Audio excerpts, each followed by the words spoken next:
with Steve, Cat, Ryan, Amanda, and Eric. And the voice of NEW, Vince Berry. Hitting all the topics like a clothesline flurry. Turn up your speakers and hear them out. You can listen from your car, even on your couch. They too raw, who NXT?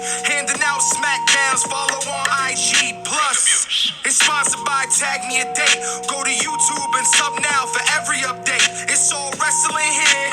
No safe space, now listen in. Time to hear from some of the greats. Velveteen Dream. Hit it.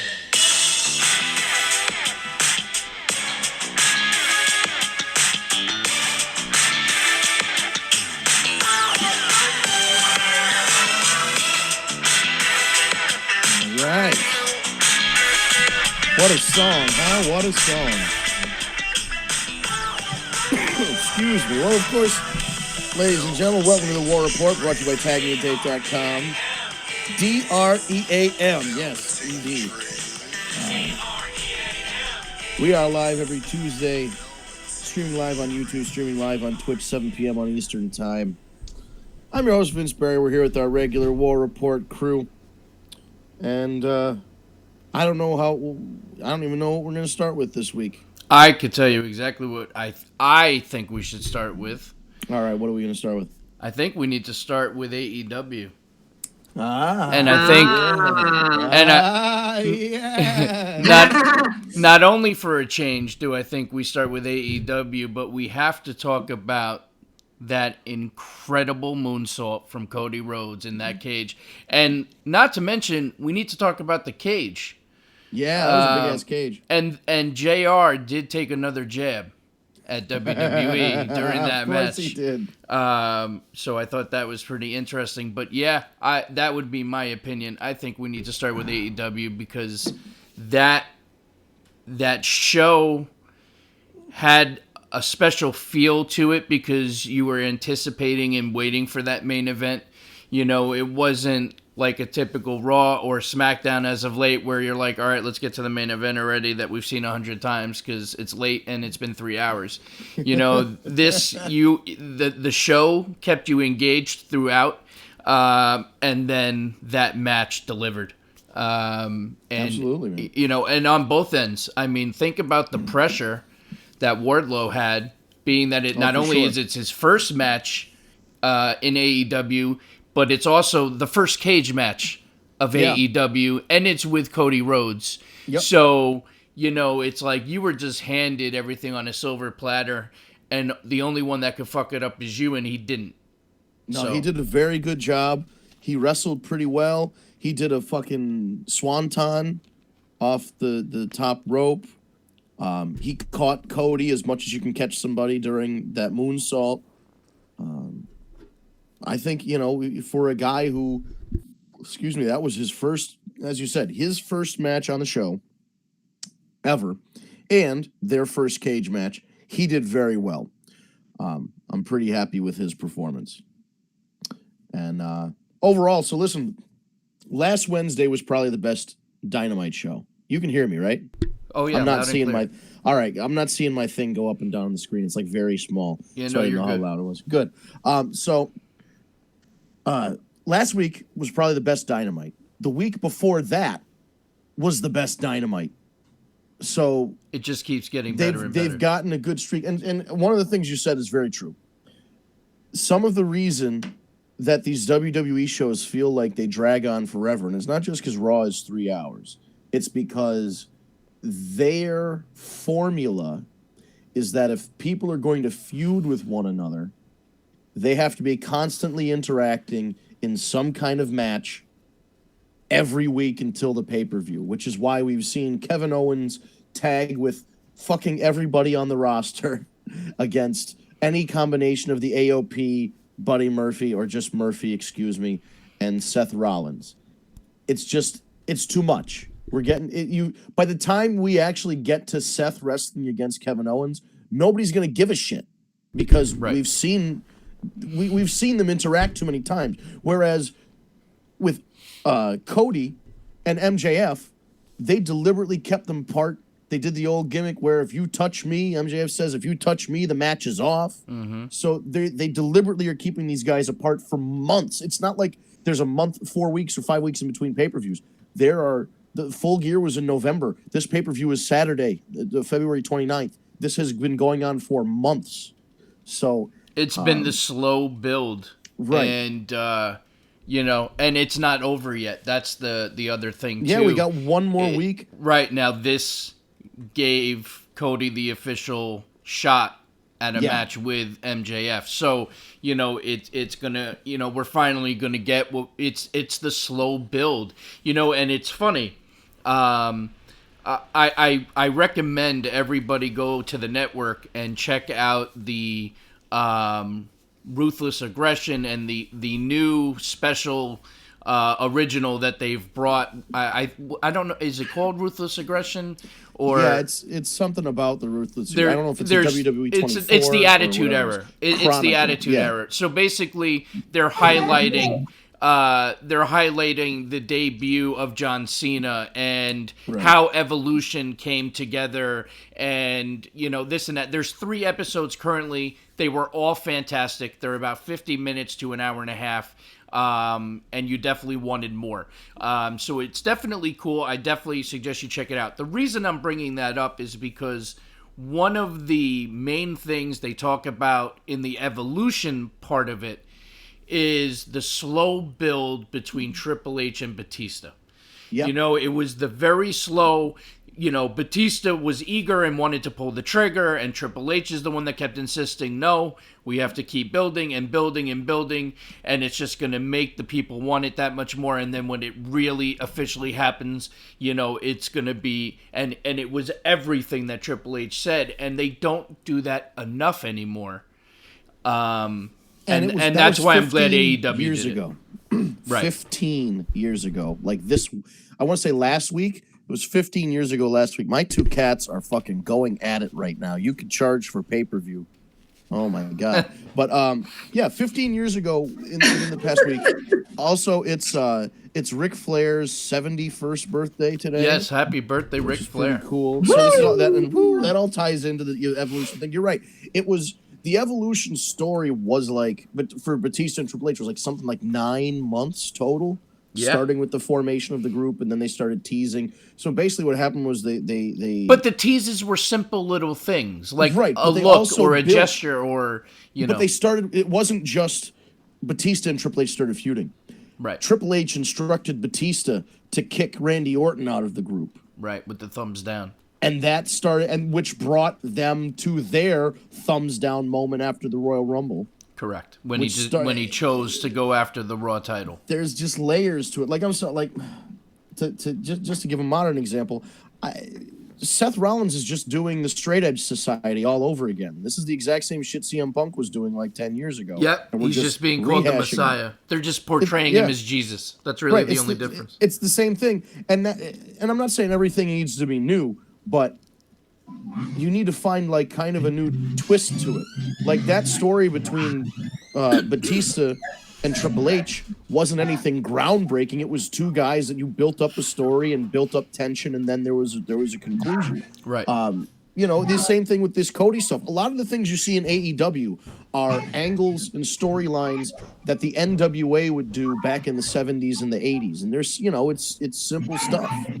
It's nothing complicated. It's 2 people with a beef, or a group of people with a beef who want to prove that they're the best at what they do, and they have reasons to fight each other. Like, aside from Cody and MJF, you've got the Dark Order. Who's the exalted one of the Dark Order? Which they're still teasing could possibly be Matt Hardy. Raven was sitting in the background during the Battle Royal last week. That was interesting. They're teasing Matt Hardy. Sammy Callahan is teasing that it's him. SCU found on Being the Elite, they found a Dark Order mask in Christopher Daniels' bag. So now Scorpio Sky and Kazarian think that Daniels is the exalted one. There's a whole bunch of people wrapped up in this. I gotta say though, I wouldn't be surprised if it was Christopher Daniels. Neither would I. Because that's such a Christopher Daniels kind of thing to do. You know what I mean? He was supposed to be the guy behind the Ministry. It wasn't supposed to be Vince McMahon. Right. So at one point, you know, that whole reveal with the taking the hood off, who's behind the corporate ministry, that was supposed to be Christopher Daniels. Now, I don't know where they got that idea from, because Christopher Daniels wasn't even in TNA at that point. There was no TNA. So it was just weird that they saw this guy kind of, I guess, work Nitro a little bit and then work the Indies. I don't know. But you've got the Dark Order stuff. You've got Hangman Adam Page, who's now super duper over with everybody. He's got tension with his tag team partner, Kenny Omega. They're the champions. They're going against the Young Bucks, who are their friends, and they're all in the Elite together. But it seems like the Young Bucks kind of come in and swoop in and steal the spotlight. So Adam Page is mad at the Young Bucks because they're stealing the spotlight. So he's kind of taking it out on them. As Vince Russo would say, there are shades of gray, bro. Like there's not really a baby face and a heel right now. That could all change on Saturday with that tag team match. But as of right now, it's very ambiguous as to, you know, Adam Page has a drinking problem, and that's bad, but he's not wrong that the Young Bucks are kind of always there to soak up the spotlight. So who's wrong? We don't know. That won't be resolved until the end of this tag team match that happens on I think they could Saturday. do a really big swerve and have Kenny Omega actually turn. I feel like it could. I feel like it's going to be the Elite. Because everybody's expecting Adam Page, and Right. I think that it might actually be Kenny that turns. I think it'll be Kenny and the Bucks together. So something's going to happen Ooh, that would be interesting. where Adam Page loses, and then they all just turn on him and beat him down. Who knows? But then that puts Cody in a weird spot because he's still in the Elite, but he's a babyface, and he hasn't really interacted with them because he's focusing on this MJF thing. And once that's over, he has to be back into that. It's all threads of a story that are kind of coming together like a TV show. Imagine that, a TV show about wrestling where all the stories. The writing has been fantastic with AEW right now. The last few months, they've said, once Tony Khan saw that people not necessarily turned on AEW, but they didn't like the direction that it was going in terms of the promos that were out there, or like the Nightmare Collective was on TV. They don't like that. Tony Khan has taken more control of the decisions that are going on TV. He's still accepting ideas, and like Cody is producing his stuff. Kenny Omega is producing the women's division with Brandy, and you know, Kenny and those guys and the Bucks have their control over their storylines. But fortunately, Tony Khan realized that there had to be a filter to make everything make sense. And of course, this was a good thing back in the day with Vince McMahon, but now you see you see two sides of it. The dark side is Vince McMahon it's an audience of one that you have to entertain if you're in the WWE, and he's the final say. Where on the other side, you've got Tony Khan, who's like a wrestling historian, and he all kinds of wrestling: ECW, WCW, NWA, Mid-South, Florida Championship Wrestling, like WCCW. He loved all that stuff, not just WWE. So he's got a broader perspective, and puts all of these different parts into a show that makes sense. And again, he's got a lot of things working for him. It's a 2-hour show instead of 3 hours. A lot of the people that are on TV are new to the audience, so that's all the matchups are fresh, as opposed to what happens on a WWE program where you've seen all these guys for years and years, and you've seen all the combinations that they can do because they have to fill 8 hours of programming every week, or 9 hours, whatever it is, between NXT, SmackDown, and Raw. You see all these combinations. They're already done. They kind of burn you out on it. Whereas these once a week, 2 hours, and then you get AEW Dark for some dark matches, you don't see every matchup burned out as quickly. And you're only leading up to 5 pay-per-views a year instead of monthly pay-per-views. So that everything is very spaced out. It gives you time to breathe. I like where it's going. I'm looking forward to Saturday. Saturday should be a fun pay-per-view. Yeah. But we've still got a Wednesday night. Like, we've got a go-home show, and this will be another test for AEW to see how they do with this go-home show. I mean, well, we'll see. So far, they've pretty much had a home run, you know. Yeah. And even so, Chris Jericho and Dean Ambrose, John Moxley, is a feud you've seen before. They've wrestled each other. This isn't their first match together, but somehow, because it's John Moxley and not Dean Ambrose, and he's not getting injections into his ass and, you know, saying that the crowd has the coronavirus and all this happy horse shit like he was doing in WWE, it has a different feel to it. It feels more serious. It's less goofy. 69 tacks in my boots. Nobody gives a fuck about that shit. And Mitch the potted plant and all this crap. And I loved Mitch just as much as anybody else. R.I.P. Mitch. But I mean, goddamn, like this is just such a different feel. People are getting their eyes stabbed out and bottles broken over their head, and Moxley's stealing a car, and like it's completely different. Has a different feel than the previous Jericho Moxley or Jericho Ambrose. Which is why it's new. You know what I mean? You know, they figured out a way. It's done differently. We're so conditioned to the WWE way. It's a nice change of pace. You know, and got a question for you guys. Go for it. Who goes over?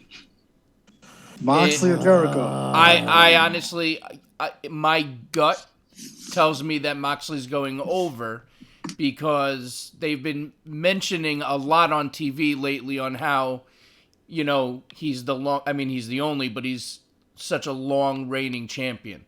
So the fact that the way they've been saying it, my gut tells me Moxley's going to go away with the win. What about you, Vinny? I would like, so I'm torn, because I would like Moxley to win, and then you start, because you've got this Iron Man match with Kenny and Pac tomorrow, a 30-minute Iron Man match, which is going to be awesome, or should be awesome. If Omega's got this match on Saturday, and as we said, there's all this stuff going on with the Elite, the Young Bucks versus those guys. If Pac beats Omega, Pac jumps up in the rankings. Moxley versus Pac, to me, is a more interesting matchup than Omega or Pac versus Jericho. So I think it would make sense if Moxley beats Jericho, that puts him in line to feud with Pac. Eventually, Pac's going to win that title. He's just set up for it. And then you're built in, so you've got Moxley can feud with Pac, Moxley can feud with Omega, Pac can feud with Omega, Pac can feud with Moxley, Pac can feud with just about. There's such a broad way to go that I think if you open up the title to somebody else, you've got all these different matchups. Whereas the other part of me says Jericho's doing such a good job, this could potentially be the last time he ever wins a world title. Let him hold it until the 1 year mark. So the next Double or Nothing, somebody takes it from him, whether it's Omega, Pac, or Moxley. One of those guys takes it. You think this could really potentially be Jericho's final He's run 49 with years a title? old, bro. Who knows? You don't know. Yeah, but who cares? He's Chris Jericho. No, I know, and that's but what I'm saying is I feel like this might be his last big time run, and of course we said that about Flair and Hogan and everybody else, and they just keep coming back. So who knows? Well, I think with what Jericho's been doing, I think taking the belt off him too soon is bad for business. You think it's too soon now, though? I do. I mean, how long has it been officially? Do we even know? I think it's like 8 months, right? 8-9 months. Yeah, I gotta agree with Sam on this one too. I still think it's too soon too. Really? Yep. It's been since. It's 8 months, right? Nothing. But if you're talking about the prolonged storylines and making everything, and you're getting everything to make it go longer, why would you take it off of him at 8 months? I mean, it's not going to end the feud. No, you know but what I mean? Right. But then you want to play this back and forth. Who's the champion? The rematch clause and You don't want to play that game. You want to see him. Okay, who's his next opponent going to be? Like, if you're talking about going old school and everything like that, like Hogan used to hold the belt for what, 2 freaking years? Right. That's true. And he had a different opponent every 6 months until, Andre the Giant, and somebody would take him out. But there was some big thing, and even with that, no one expected that to happen on that Saturday night's main event. Not with the that was like one of the first ever like holy shit moments. What the hell just happened? Well, I just thought of something that was well, I guess I'm overlooking somebody in all of this. The guy who lost to Chris Jericho, Adam Page, Hangman. What if Jericho holds the title for a full year, they do the rematch, and Page, who was, when Adam Page was made the number one contender, or in that, you know, they were both fighting for the first championship, he didn't get a great reaction. Not a lot of people knew who he was. He wasn't that over. It's because the match wasn't really good either. That's true. And now, a year later, what if exactly 1 year later, at the same pay-per-view, it's the same matchup, but it goes the other way, and Page wins that world title? He's a horse riding Scott Hall. So he's the Scott Hall level. He's not the Kevin Nash Hulk Hogan. Not quite yet. And I love my Scott Hall. But I just, you know, for me, I think what Jericho's doing with that belt and just with his gimmick right now is so fucking entertaining that it's amazing. spectacular. He's amazing. And him being such a heel with all this team and in a circle and putting all these young kids over, you know, I think that's why he's the champ. That's why he needs to hold it. Yeah. And, you know, I hear you, Pac is fucking amazing in the ring, but I don't see the belt on Pac. I can't see it yet. You know what? That's where me and Sam actually agree. Holy shit, that's the first time in 10 years. I don't think it'll be on him right away, but I feel like the road eventually goes Moxley, Omega, Pac, Hangman, down the line. Cody, I'm with Sam. It doesn't matter when or. I think Sam and I are in the same boat. For whatever reason, I just don't see him as an AEW world champion.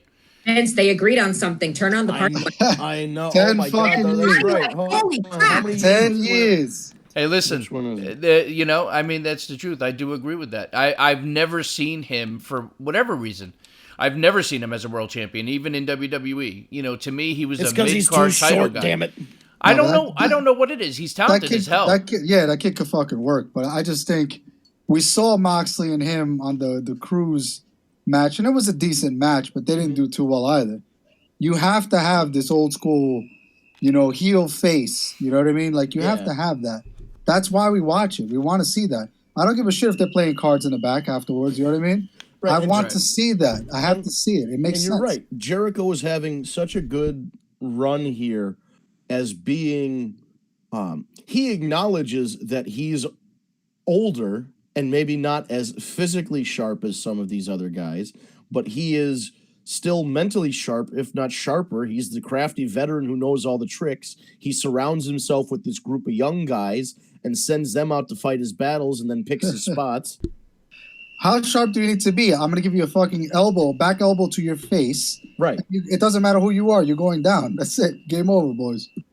Right, and that's the thing. He rather than being the I'm gonna go work, you know, like the workhorse. I'm gonna go out there and have the best match of the night. I'm gonna go out there and work so hard. He's like, nah, I'm just gonna go out there and, like you said, I'm gonna hit an elbow the guy in the face, and that, you know, put him away. Last time we put a belt on Moxley, it did not go well.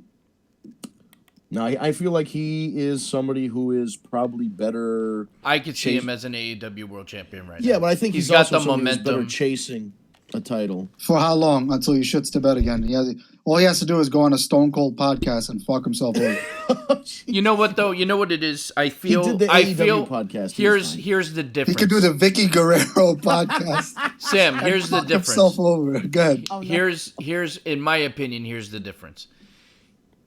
It seems to me that Moxley is getting a lot more creative control and freedom than he ever got in WWE. And I think because of that, I think he's going to be able to be more himself. And it's going to make all the difference. It's the same thing with Austin, really, because, you know, the ringmaster, that sucked, you know, and then when Vince finally let him be himself, you know, he blew up and became the biggest thing in wrestling. So I feel like it's kind of the same with him. He's going to get that freedom. That's just the way I see it. That's fair, but I just see him as a fucking pirate. I don't get this world champion feel from him. I don't. He's an outsider. He's definitely the way he's positioned himself is he is an outsider. He's not that when he first came in, that wrestler. shit was hot. You know what I mean? It was good. It was on fire. He's making some moves, and I just feel like it's somehow now he's finally got his shot at the belt, but I just don't see it. I don't know. You and I disagree yet again. As usual. What do you think, Kat? What, when it comes to Moxley? Moxley? Do you feel like Johnny Moxley, or whatever the fuck his name is? Dean Ambrose. Pirate Ambrose, do you see him as world champion right now? Currently, no, I don't. I don't at the moment. Do I think he will get there? Absolutely. And why don't you see him as champ right now? I don't think he's ready yet. It's just he's not consistent enough to me. But that's How just is he not ready? So that's for you, Steve. You could eat that one right there. I completely fucking disagree. Vince, what about you? I think he's ready. I don't know. How is he not fucking ready? What is he ready for? Who the fuck is he gonna fight afterwards? Who is he gonna go? I don't get it. I don't see what he's ready for. I don't think he was ready to have it on him when he was in WWE either. Really? Wow. I disagree. I don't know about that. I see disagree. there, but I don't see freaking, but then again, I don't see it in Seth or Roman either. Well, I thought out of the three, he was the guy. I didn't like, first of all, they broke up the Shield too quickly. We're going way back in time here, but they broke up the Shield too quickly, and having Rollins do it, and then all of a sudden Rollins was the architect, and he was like Triple H's homeboy and all this shit. It was shitty. They kind of pushed Dean Ambrose to the side for Reigns, who definitely wasn't ready, and Rollins, who is just, I don't know, he gets on your nerves and not in a good way. Like he's never to me been top guy quality. He's always kind of like the second fiddle guy, and I'm okay with that for Rollins. I feel like they ignored Ambrose. You're speaking poorly about the Messiah. You got to take it easy. Oh, he's terrible. See, but Dean was the one Dean's the one that held the most belts out of all of them. Did, and he had the most personality. He could cut better promos. I agree with you. I don't know if he had a personality, though. I don't know if that's personality. I think he did. When it first came out, all those promos in the back, it was him talking. Yep. Every time they did the first fist pump bullshit, he was the first one doing it. He was legit. He was also legit in the ring. He didn't have the double underhook DDT. It was like a headlock bulldog shit. Yeah, it was the headlock driver. They would which was pretty fucking awesome. It looked like he killed the guy, But then he went downhill. And then as soon as they started to job him out or whatever, it just changed for him. I thought he definitely had potential. He was great on the mic. I felt like he's not consistent and he can't maintain at that level. He hasn't gotten it back yet. Yep. In my opinion, he's good. He's been there. He knows what it is, but he can't consistently hold. He's like the people's champ without the gimmick. You know what I mean? Like they love him. They fucking hate him. He's a fucking pirate sometimes. I don't know what the fuck he is, but I don't see him as the world champion. He doesn't have that quality. And don't get me wrong, out of everybody from the Shield, he's the one that I want to see succeed the most. He's probably the one that I like the most. But I don't think it's ready. I don't think it's right yet. I mean, I popped like a motherfucker when he first won the belt in WWE. Yeah, that was nice. And then after 30 days, he was just fucking garbage. Yep, exactly. They do that to everybody, though. But is it just them? Well, yeah, because look at what happened. Well, look at what happened to Rollins. He won the title from Brock by kicking him in the nuts at WrestleMania, and then he lost it to Brock, but then he won it again by like whatever the fuck happened. But before all that, and I know that I also thought the turn was crazy, and I didn't like that he was Triple H's boy, but they gave that kid a shot, and every week he improved. Even though his stupid voice was garbage, and I get all that, he literally every week improved, but they gave him that chance. And that's what I kept telling you guys. You guys are going to kill me about, some of these guys I mentioned, but fucking Corbin and all that. They got to give these guys a shot. And you can't just bullshit them and give them the fucking old school, worker gimmick where he's the tax man and shit. Like, you can't do that. A fucking king, there's no kings anymore. This is bullshit. Like, we got to give them a shot to talk and to try it every week. And see what works and doesn't, and don't just cut them after 3 weeks. I will say this. Corbin talks a hell of a lot more now since he's been this king than, ever before. The promos have gotten better with this character, though. To a degree, but he was a fucking general manager, so he had to talk. That's true, too. So you know what I mean? Like, And I'm just saying that because you got to build these characters. We've all been watching this. We've all been in this business. We love it for how many years now? For our whole lives, practically. And it's you have to develop this skill set. And, to kind of circle back, I know we're all over a little bit of a tangent, but Moxley does not have it right now. He may have some of the in-ring ability. He may have, the time span in the ring, but he doesn't got that je ne sais quoi of world champion. No way. Do you think it's something that he, let's say 6, 8, 12 months from now, do you think that's something that would change? Would it change? He could definitely evolve, but like you're saying, he's getting more creative control. He can kind of be himself. I agree with that with Steve. But the thing was, to a degree, he was still kind of himself in the Shield when it first started. He was still kind of himself when he first got the belt. He was still kind of himself when he was chasing Seth Rollins around for 6 months. Even though they ruined him towards the end because they knew he was on his way out, he didn't want to fucking do what they wanted. He wasn't playing nice in the sandbox. And in big business, you got to play nice in the sandbox. Yeah, but at the same time, they were having him slime Seth Rollins and jump out of Christmas presents and shit. It wasn't like he was doing any groundbreaking stuff. Well, absolutely. But what was groundbreaking about Seth Rollins doing the fucking straight edge society again? That's not groundbreaking. No, and that's kind of I guess that's that's the problem. We're both perceiving the same Fair, thing. Is fair. The problem is they at a certain point the company's been around for 100 years and they've done everything, and now they don't know what to do, so they're just kind of going back to the well. But aren't there some of the top guys that have a say in what they do and kind of earned that over time to be like, you know what, I'm not doing that, or they take their fucking ball and they go home. Not always the best thing, but they've done it.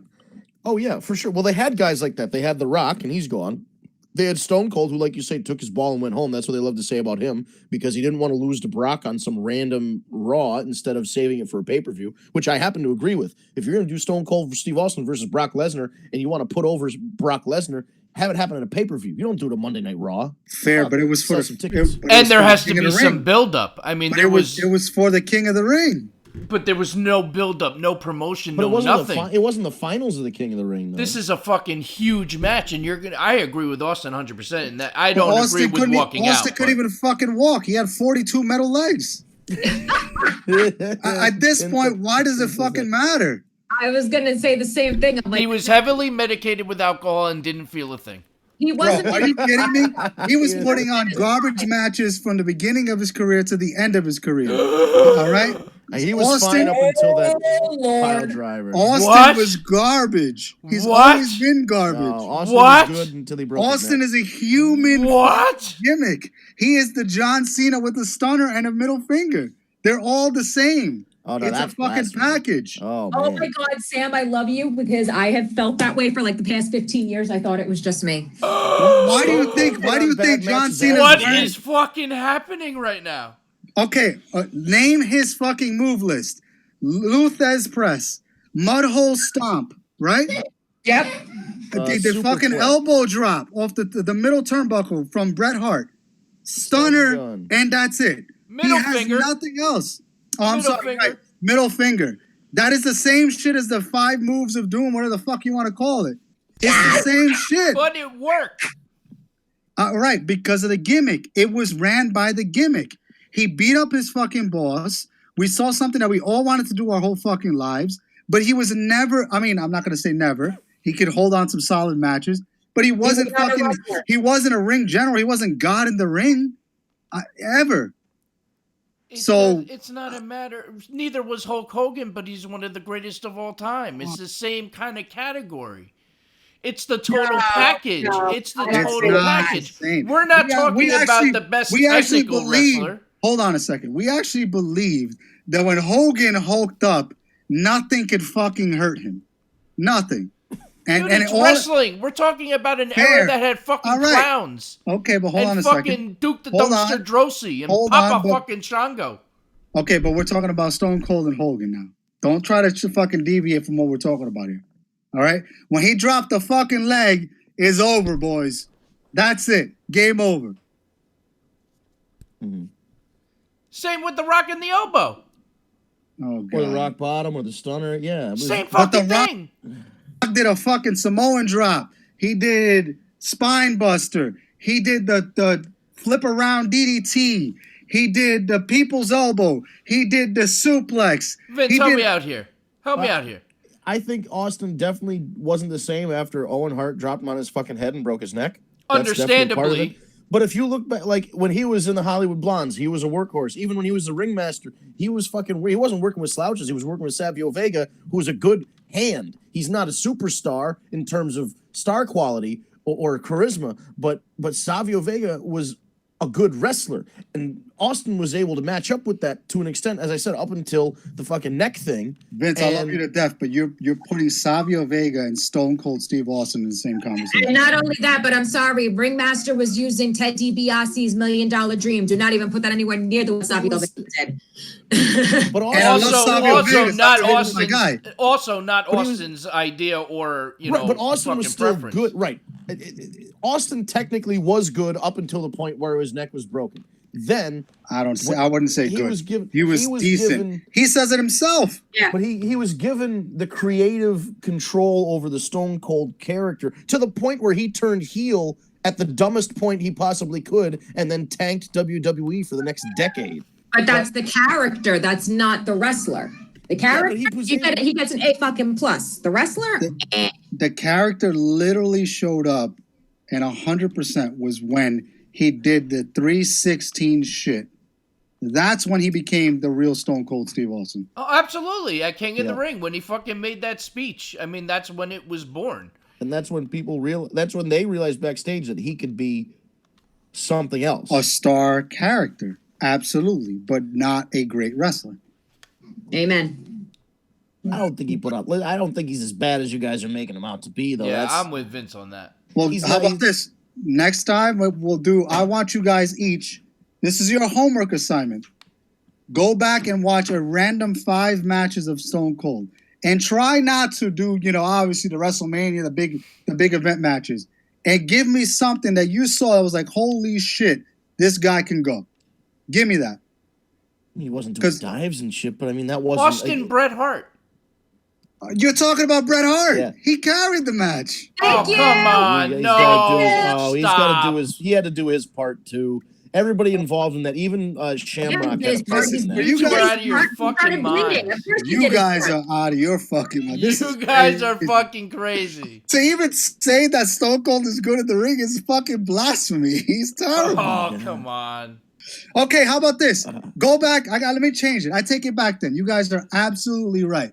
I want you to go back and count how many fucking punches Stone Cold throws in any match since 1999 to the last time he fucking wrestled. And you'll see it's just as garbage as Kane taking a fucking knee on every bump. That's the same shit. Amen. You cannot say a match is good if there's 1,700 punches in a match. I can't believe we're having this. There's no way. Right, Lawler did the same thing. Jeff Jarrett did the same thing. If you were a Southern guy, you threw a lot of punches. It was what it was. That was how. But he wasn't in Memphis anymore. This ain't Kansas anymore, boys. You're not comparing Jerry Lawler. We're not in Kansas. We're not comparing in-ring ability. We're not comparing in-ring ability. We're just comparing the fucking punching. But even so, like Jerry Lawler was a good up until he's 1,000 years old. He was a good wrestler up until a certain point, and then he got too old. But he was a good wrestler. Like that's the thing. He was not doing fucking moonsaults and shooting star presses. I never said that. You saying that. But I did not say he needs to do a moonsault to put on a great match. I did not say a what else does Stone Cold need to do, though? That's what what else does Stone Cold need to do? Actually wrestle, exactly. Oh my God, I can't believe this conversation right now. I'm going to go back while I still have the WWE Network and I haven't fucking canceled it yet. No, all bullshit aside, we all got our opinions. We're all obviously highly passionate. No, I fucking love it because we're actually having a debate. This is fucking great. I want you guys, and I mean this, I want you to go back and find me one fucking match. If you can find one where it's not predominantly a punch from Stone Cold Steve Austin, I'll take back everything I said. And an atomic drop. And a top rope superplex and the stun gun. But that's all it is. It's like you said, it's like the 5 moves of doom. And listen, he's one of the biggest stars of all time, probably the best character in wrestling ever. I will never take that away. When the glass broke and he came out, me and my family would fight all the time. I say, fuck Stone Cold. I was a Rock guy. That was just me, but that's okay because that's the point of it. Yep. And that's okay. But my point is, at least the Rock can go. And I want a match. I want obviously told the story and the psychology. I get all that, but I want a real match where at least more than 5 fucking moves and 400 punches. That's just my opinion. All right, I'll see what I can do for you. If you can find out, you're a fucking G. And I know for a fact you can't because it doesn't exist. It's been a while since I've gone back and looked at Stone Cold matches, but I'll see what I can do. You know why you haven't, right? Because he's fucking garbage. Oh, come on. Well, no, because here's the thing. I own just about every compilation DVD that WWE put out between like 2005 and 2010. So I watched that King of Kings Triple H one. I watched the McMahon one. I watched the Stone Cold one. I watched the Bret Hart one. And they're all 3 discs long. And once you watch all of them, you're good for a while. Absolutely. You're not going to want to go back and watch those. I have them all too. You know what I mean? So that's the thing. I haven't gone back and watched them since I watched those compilations because there's nothing new has been added. It's not like Stone Cold wrestled another match. So I got to go. Now I have to go back. There's a reason why he hasn't wrestled another match. But I go back to my first point. I would love to see anyone. I give you from 99 up. If you can show it to me, I take back everything I've ever said. 99 up. All right, so that's the signal. 99. Minimum. All right, minimum. I'll see what I can do. Yeah, even if you want, I'll give you 98 if you want. I'll give you 98. We'll see. And even when Owen broke his fucking neck, Owen carried that match as well. So well, he had to carry him. He had a broken neck. He literally carried him before that, and then broke his neck. That was before he broke his neck, though. He did. Now I have to go back and watch that match too. God damn it! I watch that match all the time. It's one of my favorite matches. Hey guys. Oh, Hey guys. So how about Super Showdown? Oh, who gives a shit? Oh, that what you got to talk about? Goldberg? Come on. Is that the one where Tyson Fury wins the belt? Wait, hold on a second. Yo, your boy Baron Corbin's gonna get knocked out by Tyson Fury at WrestleMania. Book it. That's just happening. That'd be fucking great. Is that what they're talking about right now? It's the only thing I can think of. Baron Corbin? Well, because you can't put him against Brock. Well, he's the Gypsy King, and he's the king of the ring. And he's the boxer. Right. And Baron Corbin was a boxer. That's what they're going to do, the fucking Mr. T, Roddy Piper boxing match. Fantastic. That's exactly what they're going to do. And there's nothing wrong with it because that means that Baron Corbin doesn't have to ruin a career like he did with Kurt Angle and let Kurt Angle's career go out on the wettest fart of all time. Listen, the best wettest fart of all time. But I digress. No matter what, that would be great for Corbin, especially at WrestleMania, because he needs even if it's a 2-minute thing. I just wish that I haven't been a boxing fan since Tyson, unfortunately, because it hasn't been entertaining to me. Agreed. But I just think that Tyson Fury, maybe he can hit the gym a little bit. That'd be nice, so he doesn't look like a fucking slob. And he's a world champion. Shape. He gotten better. He wasn't so good in 2018. He looked better this weekend. And I think he's only going to continue to get better, especially if it's WrestleMania, because he went up to 370, or excuse me, 270, not 370. Jesus Christ. I was going to say, where? He went up to 270. 370? Yeah. No, he went up to 270 pounds, and Wilder was at like 230. He wanted to outweigh him by 40 pounds. If he's going to WrestleMania, it's an aesthetic thing.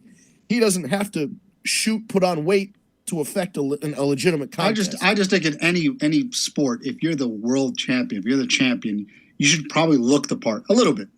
My opinion. But that's the thing. He's so big. Like when you're 6.5 feet tall or whatever it is, it's kind of like. Listen, I would never fight him. I'd send my brother in. I would never fight him. But oh yeah, it is what it is. He's just so big. Like he's built. He like just looks fucking. Fridge. He looks like fucking slop sink though. He's just a weird. I think he threw more. I still think Stone Cold threw more punches than he did in this last fight on Saturday. This last fight, he was. Oh my god, that was great. He beat the shit out of Deontay Wilder in that fight. Did you see that? Though I know this is not necessarily wrestling, but Wilder said it was his fucking costume that slowed his legs down, and that shit is great. That his 40-pound costume made it too difficult for his legs. He was wobbly. He went full gimmick. He fucking went full gimmick. Yeah, he was dressed like a goddamn Power Ranger or something. Listen, the Power Rangers are fantastic, and they threw less punches than Stone Cold. Oh well, Wilder did. Wilder got fucked hey, listen, up. I know something I wanted to ask you guys. What's that? The development of the women's elimination chamber match. Mm-hmm. How are we feeling about all of the women that are in this chamber, to me, it seems pretty fucking lackluster, with the exception of Shayna Baszler and maybe a couple others. Okay. I don't know. Liv Morgan does not Redemption. belong in it. Well, yeah, Redemption. now she's one of them. I agree, and I don't think the other one. Sarah Logan. Yeah, thank you. I don't think either one of them should be in that match. Ruby Riott, okay, I can get on with that, I guess. Asuka, okay, of course. Not when she just came back though. Ruby Riott's been back 3 weeks, and she gets an elimination chamber match. Yeah, but who else is there?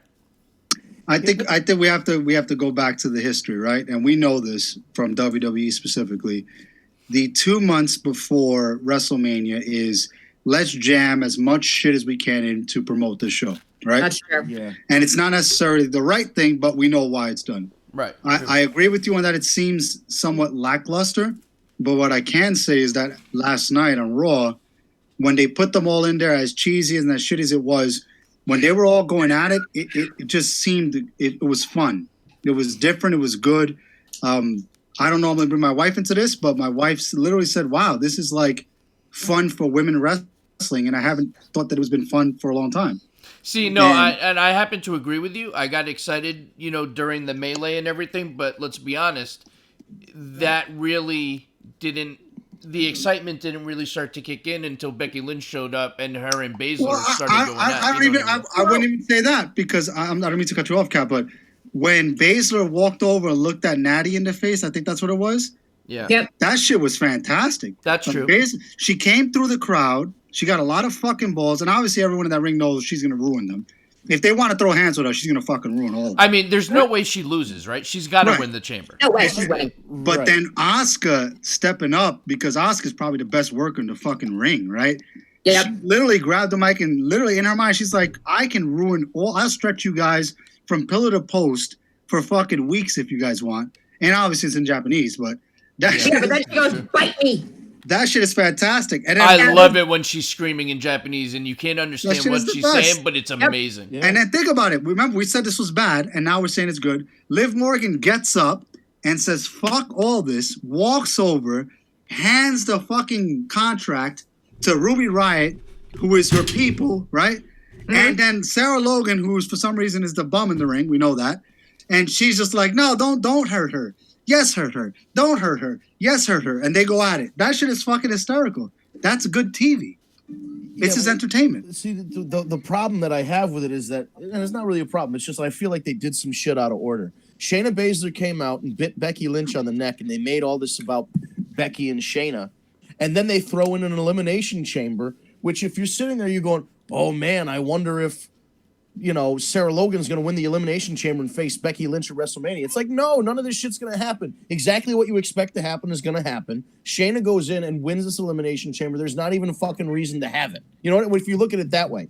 If the conclusion, it's a foregone conclusion. They've already started the feud 3 weeks ago. So why are we going through all of this if it's just going to land exactly where we think it's going to land? That's the only issue I have. If they did the contract, if they did all this shit first, and then Shayna came in and bit Becky on the neck and set up their feud, it plays differently because there's a question. Oh, who's gonna win? Or it would have made more sense if there was an elimination chamber for the SmackDown women, since Bayley doesn't have a pre-set up WrestleMania opponent yet. Well, Bayley doesn't have a fucking gimmick, so that's the point. But then maybe an elimination chamber would work better for her then, because there's no storyline set up for her yet. Fair, but so the common theme here that we're talking about, there's no fucking storyline. When has WWE impressed us with some fucking writing in the last 4 years? Yeah, no, fair enough. So then we know this. So especially when you just finished talking about how great the writing is for AEW, what does that tell you? Exactly. And the point of, if we just go there, then this is our expectation. It is going to be garbage writing.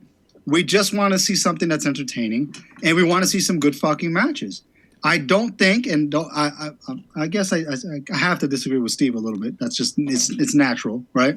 When fucking Kill Bill comes down the aisle again, right? Who? Becky Lynch, Kill Bill, right? Yeah, she's fucking Uma Thurman for... Uma Thurman in the Kill Bill movies with the... She's been Uma Thurman for like the last, 6 weeks or whatever the fuck. And she comes out, right? And she's getting less pops now because we've seen this shit for way too long. And then Shayna Baszler just looks at us like, I will fucking break you in the face, right? And then all of a sudden, referees and all the jobbers have to stop them from fighting. But in reality, the jobbers are 4 times the size of Kill Bill. It's not real. It's not real. All we want to see is Shayna Baszler beat the shit out of her. That's what we want to see. I mean, that is the match. Essentially, that's what we want to see. And that's why the whole promo of, I've been in cages before. I will break your face for breakfast. Like, that's the gimmick, right? It's about time that Becky loses the belt, and it should be at WrestleMania. I think she will. I think she is losing at Mania. I think that's Oh yeah, definitely. for sure. And then she's going to take time off to marry Seth Rollins, and they could both be, Oh God. has-beens together on the beach somewhere. Oh, that could be the new mixed tag thing. Yeah. That Facebook Live show. Yeah, I don't know. People I like Becky Lynch. I was hoping back even like 2018 when she was on the pre-show WrestleMania Battle Royal. I was like, man, they're kind of missing the boat on her. People like Becky Lynch. People were starting to get support behind her then and pushed her into the Royal Rumble for the next year and got her into the main event. And then, of course, they had to fuck it up by shoehorning Charlotte into it like they do with everything else. But it's definitely lost steam, and it's just because... And I can't say it's because she spent too much time on top. It's just like you need a sparring partner. She needed somebody else to be like the foil for her. And finally, now you see somebody like Shayna come in and give her a little bit of a challenge. Or even back when she's like, I need to beat Asuka. But then she beat Asuka 2 weeks in a row. And now who gives a fuck? Like now they've burned that feud out because Becky won 2 matches in a row. You said it perfectly, brother. That was perfect. They need other... She gets stale, and this is true of anybody. She gets stale if she doesn't have somebody interesting on the other side of the ring with her. Asuka should have won that WrestleMania, not Charlotte. As I know that sounds crazy. We got to go all the agree way with that back too. to New Orleans. They should have kept that feud going for a while because those are the 2 best workers, right? That would have killed it. Then throw Becky in. Let Becky keep going. Becky should have lost to Asuka by disqualification, kept the belt. They should have kept that fucking feud going. And then let them actually wrestle, like beat the shit out of each other. Yeah, that would have been great. I think what they could have done was if Asuka beat Charlotte in New Orleans at WrestleMania 34, then the logical thing was to do another singles match between her and Charlotte at New York at WrestleMania 35, and then Charlotte wins that one, and then they're 1-1. You've got a 3-year storyline going across 3 WrestleManias. You can have that set up, and then in the meantime, you've got one of them can, after WrestleMania for the SummerSlam series, leading up to SummerSlam, you'll have one of them face Becky Lynch, and then you bounce back, and they kind of orbit around each other, and it should have really been a singles Becky ran match. out. You said it right. Becky ran out of people to beat. Right. That's the problem. When you're the man, and that's your whole gimmick is that you are the man, and you've got to beat everybody. Now she's the fucking GOAT. Are you kidding me? Yeah. But I think that's part of it is she's playing this. Ready? The pride is what's going to get her. The pride is coming before the fall. She's getting too cocky, I like that. and she's going to get knocked down. Because her leather jacket looks like the sleeve of her leather jacket looks like AJ Styles' ribs. Oh, with all the shit on it. Yeah, but it's all the people. I guess it's all the opponents she's beaten since getting the title. But they could all put the same patch on their fucking shoulders because they beat her 42 times as well.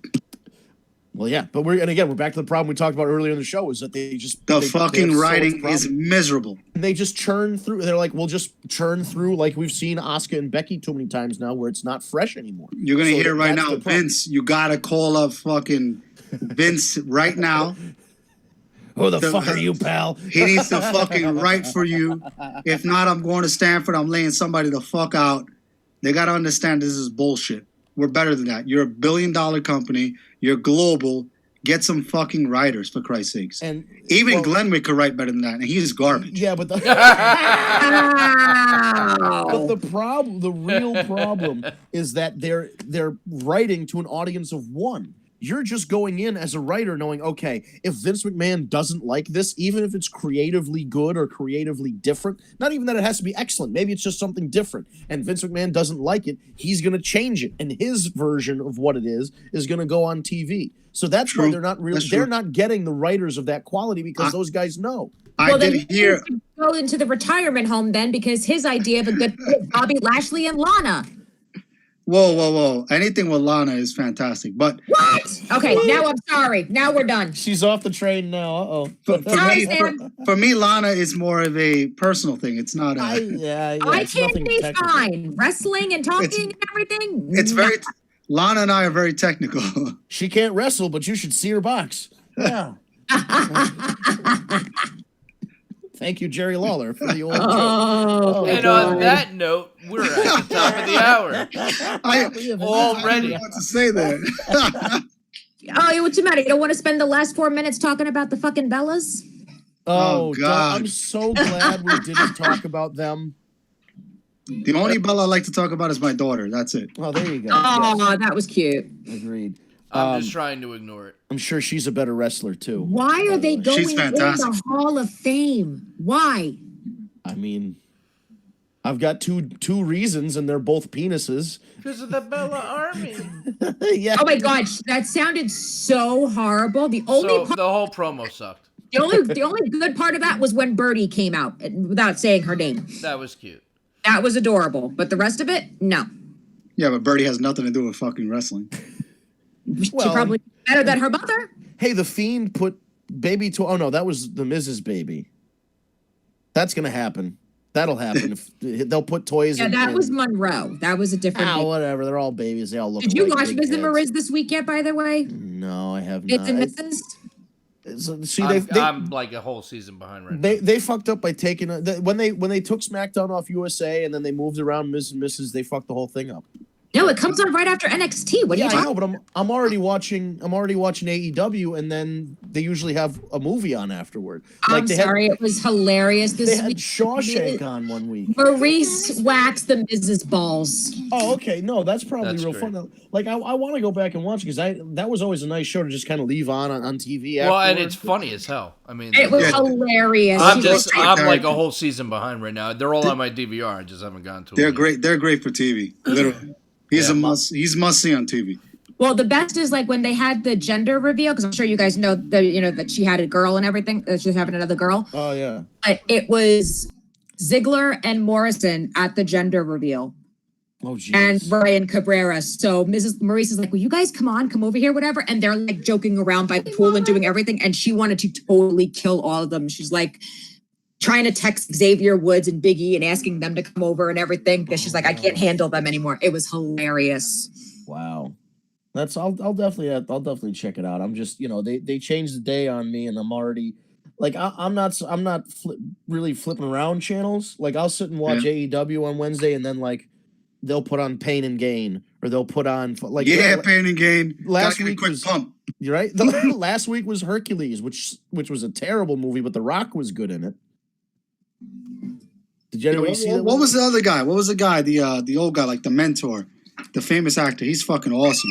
Yes, like, yeah. He's waiting to die, and all the arrows miss him. That shit is fantastic. No, that's a hell of a fucking scene. And then he did it another time later in the thing. He's like, "It was my time," and The Rock's like, "You're welcome for saving your life." He's like, "All right, I guess I'll take it." Yeah, he didn't. I don't even think The Rock threw that many punches in that movie. No, because the whole gimmick was supposedly like it was a question of, was Hercules really a god, or was he just like a guy who got lucky and had some good, was he just? I thought it was a decent film. It was better than a Stone Cold match.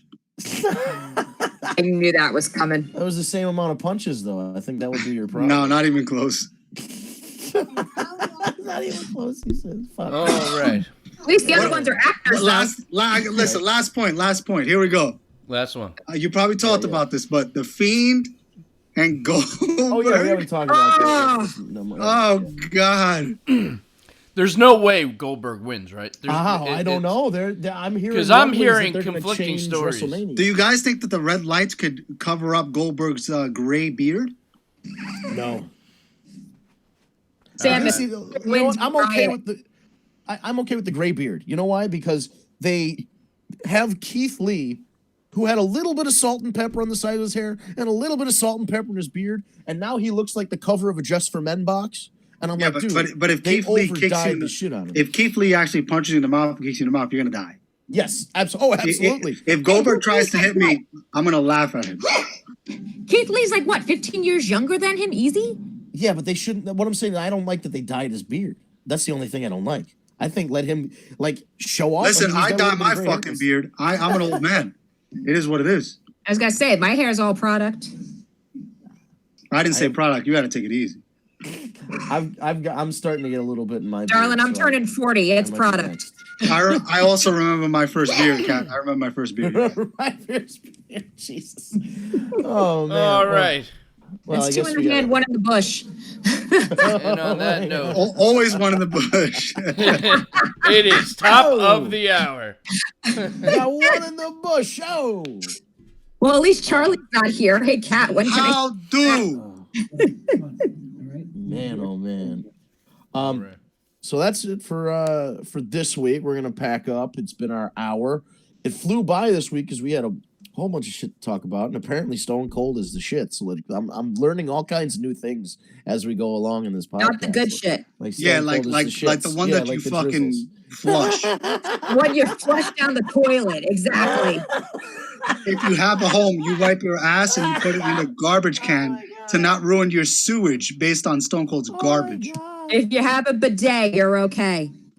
Well, yeah, especially if you have a septic tank, you don't want to put too much toilet paper down there. But anyway, we're gonna call toilet paper Stone Cold. Oh no! So we'll be back. Wow! Oh my God, we'll be back next I would week. buy that. I can't get The back new into this IPA right is toilet paper. I can't get back into this, Vince. I can't. Wow, do it. I know. We got to go to dinner and all this shit. Listen, we'll be back next week. All of our social media is at Tag Me a Date. Tag Me a Date. No spaces. We're on Instagram, Facebook, Twitter, and a bunch of other shit.